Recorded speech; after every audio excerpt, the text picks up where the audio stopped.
15. Ordiziarrok jaialdia ospatu dute asteburuan Ordizian. Larunbate eguardian Trakamatrakaren kontzertu didaktiko ospatzen ari zela, izan ginen Urko Ruiz de Apodak antolakuntzako kidearekin, tailerraz eta baita jaialdiaz ere. Bueno, Urko, 15. Ordiziarrok martxan dagoeneko eta ikusten dugu behintzat bildu duzuela jendea, txikiak, helduxegoak, atzokotik hasi gaitezen, osteguna ere izan zen besta, kontatu dugu, orain arte zer moduz doan jaialdia? Orain arte oso ondo, oso pozik gaude, aidan ateatzen bezala eta lehenengo gunetikan, arpa kontzertutikan orain arte bentzet, eguardi arte oso pozik gaude. Ekitaldi guztietan jende asko bildu da, ekarri ditugune artistak maila handi eman dute eta oso pozik gaude, esan, bai.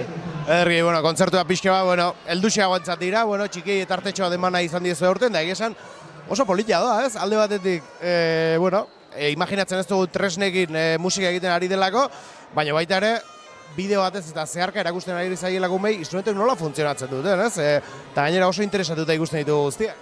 Bai, eta gero beste irakurketa eta kontzientziazioa da, gauza reziklatuz, gauzak indaizkela.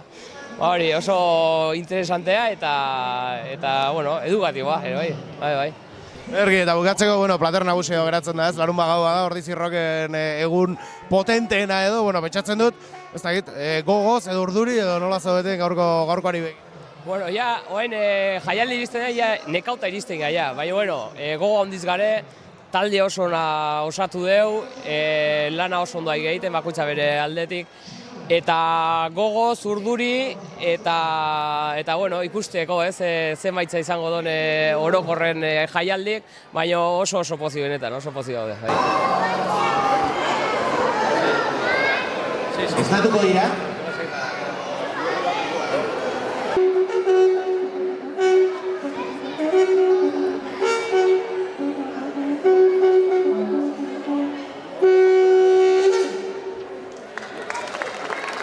Berezi bat, oso soinu polita egiten duela.